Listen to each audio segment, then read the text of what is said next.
I've been wanting one of these for the longest time, and here we are. I finally have a FoodSaver.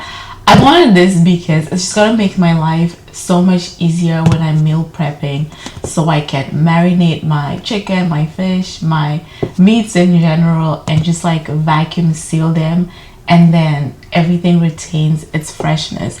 Typically I use Ziploc bags, and I don't even bother marinating my meats and my stuff before freezing it because it's like not airtight. So by the time you defrost it, like you thaw it, it just loses the taste. But now I can vacuum seal it, everything retains its freshness. I can thaw my meat, it's already seasoned, and I just have to cook. So yeah, let's unbox her.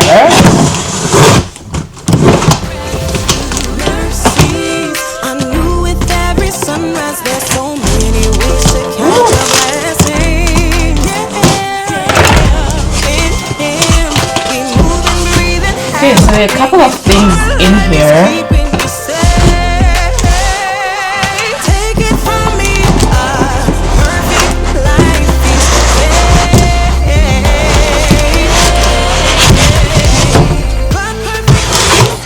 I cannot be the only person that just does not thrive with reading instructions. I always just want to figure it out on my own first. Then if I get stuck, I'll try YouTube. If I get stuck, then I'll open the manual, which, I mean, should just open the manual, and makes things easier. So it comes with separate bags, which I believe you can use this guy right here to seal, I guess. I think this goes here because I can see a little thing, and I think this is attached somewhere to the machine, I think. But anyway, there are 3 of this size, and then 2 of this size, 3 of this size, and 2 of these large ones. And then this, I believe, is the one that goes in the actual machine, and it is 10 feet. So yeah, this is the one that like you can squeeze it at any point, so seal it at any point. So if I wanted this much, I can seal it here. If I wanted this much, I can seal it there. Now, how do we actually use it?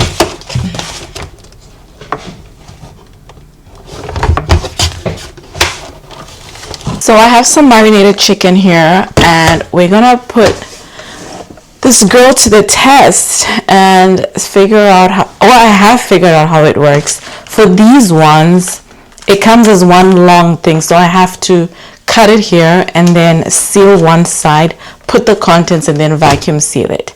So let's do that.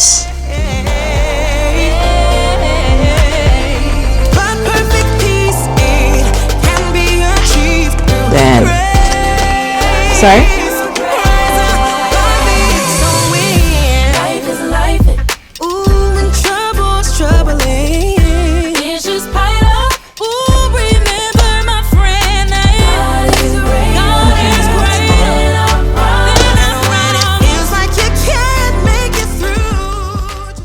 Okay, it did seal. Ugh, this is too big. What a waste.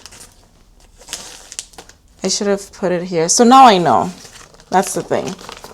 That's why we're testing. So now I'll put the chicken in here.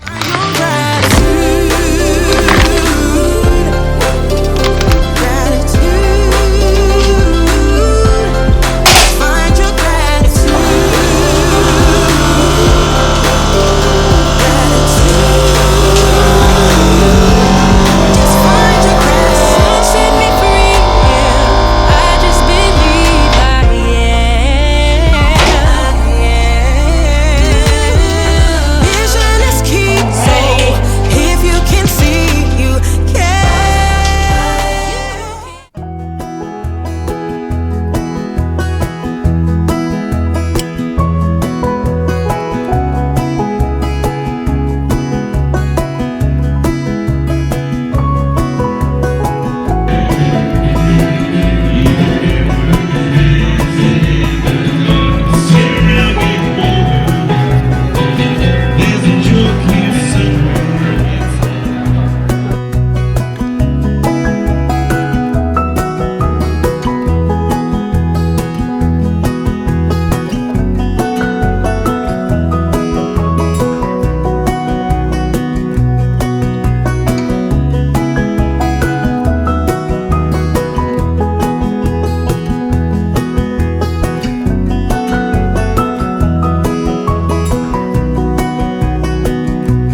lovely Nicole is going to be singing, I don't know, 5-6 songs with me.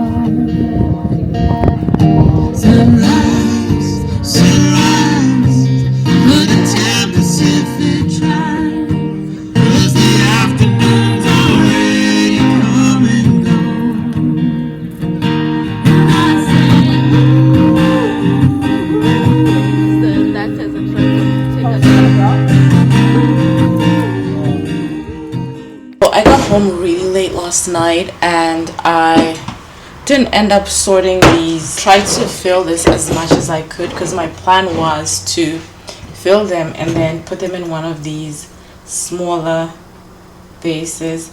This one has a crack under here, but I'm trying to see if it actually leaks or not, and I can't figure it out. So let's just use this one. I preferred this because it has a smaller, you know, opening. But ooh, yikes.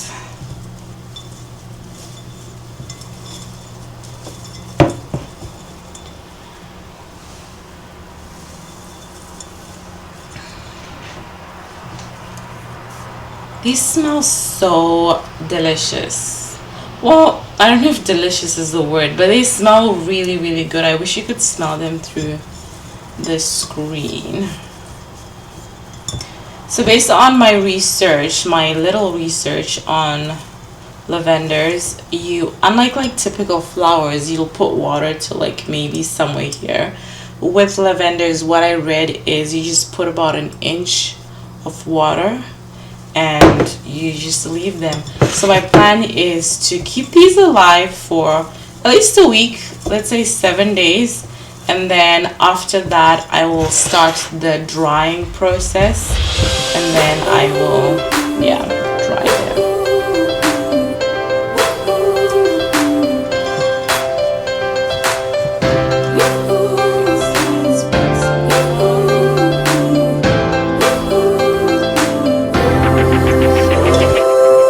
This is good.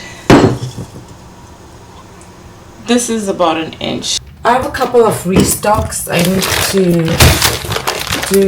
First is brown rice.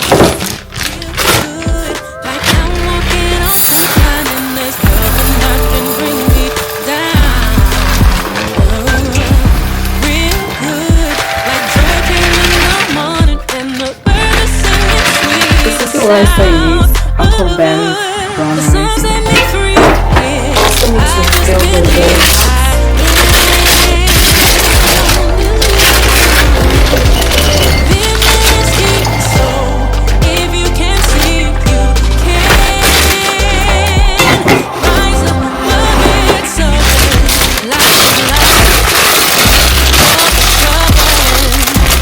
I think I've mentioned this before, but I keep my nuts in the fridge just to keep them fresh. And then for spices, I need to refill my thyme, basil, and sweet ginger.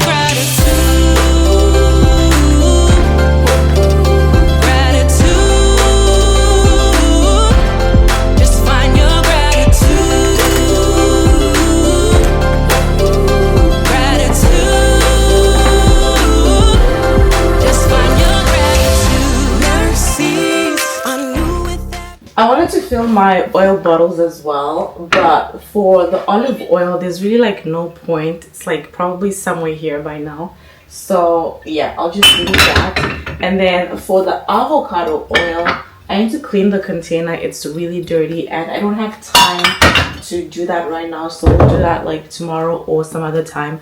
I'm going for an iron infusion. Like finally, after years of feeling chronically tired, I need to get onto this call. But yeah, after years of feeling chronically tired, I just like decided, let me do it. My doctor has been on my case for like about a year at this point to get an iron infusion because I've tried like the supplements route, and I've tried like different really strong supplements. I started eating more red meat. Like, I've done everything in my control, and my ferritin levels are still like really low. So I was just like, you know what, let's just do it. So my appointment is this morning. When we came back from Portugal, I spoke about this in a few videos ago. I spoke about the book I had read, something to do with kingdom living, habits for healthy kingdom living. And I spoke to my doctor to do a blood test. It was mainly to check my insulin resistance. And then my doctor was just like, okay, let's do a full blood work. And so I did a full blood work. I was cleared, praise God, for insulin resistance. Anything sugar related, I was like clear. My levels are in the normal range for that, so praise God. But my ferritin was low again. And so this time my doctor was like, do you want to get an iron infusion? And my husband Kay was like, let's just do it. I was like, no. Kay like insisted. I was like, okay, fine, let's do it. So yeah, my appointment is this morning at 11:30. So I need to get onto this call, but yeah, we'll catch up when I'm at the iron infusion. Ooh, life is life, and trouble is troubling. Issues pile up. Remember, my friend, that God is greater than our problems. When it feels like you can't make it through. I just got done with my morning devotional Bible study time. I've been starting my mornings outside. They say, you know, the morning sun is the best sun. It's really healthy. It's a good time to get some vitamin D. And so all summer, I've just been coming out here. I either sit here, do my Bible study here, or I just like come, stand outside for like 5-10 minutes and then go inside. Either way, I have been starting my mornings outside. This is the devotional I use. A lot of people always ask me, what devotional is that? Because I post it on my Instagram stories. Like, I post, you know, a page from the day. And this is it. It's called Open Heavens by Pastor E.A. Adeboye. The topic for today was on overcoming temptations. And the gist of it was how, you know, there'll always be temptations. That's just part and parcel of life. But what we need to do is rely on grace and not try and overcome, you know, in our own flesh or strength, because we will fail if we do that.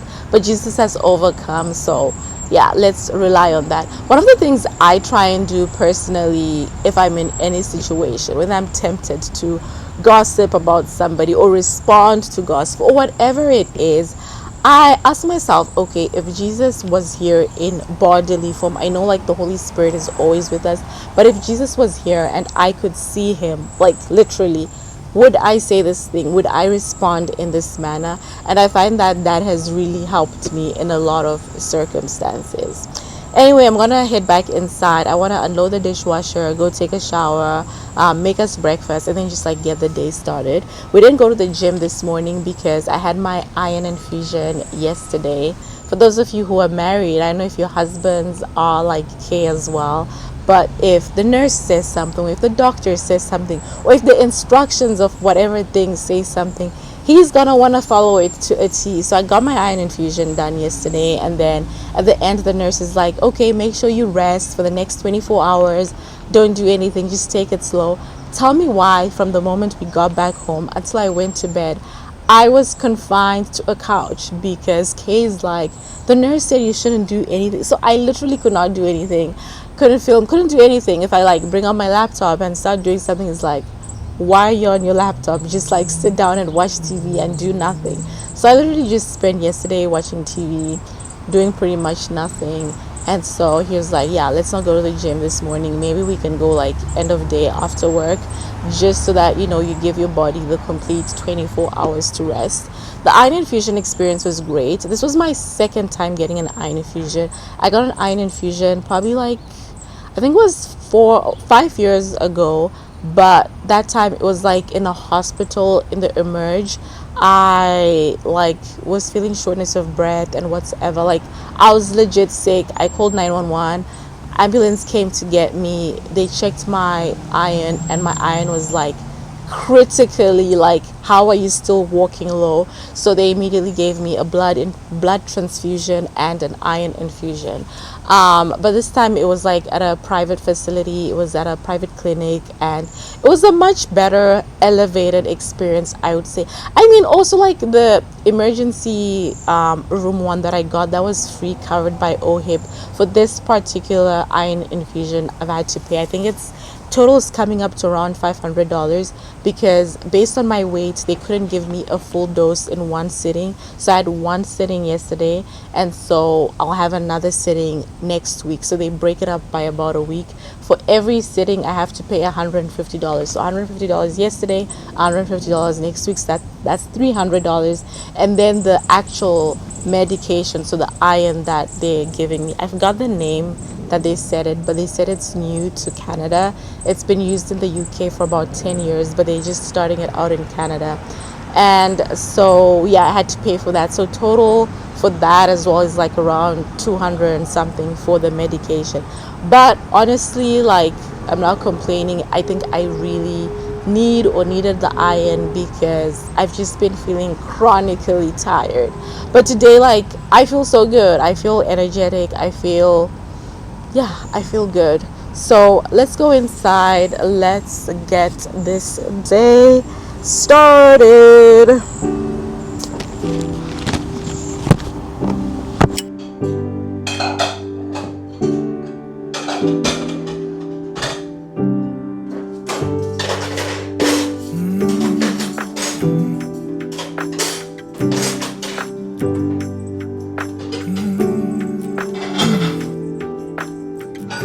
Done unloading the dishwasher. I'm gonna head upstairs, take a shower, and get my day started.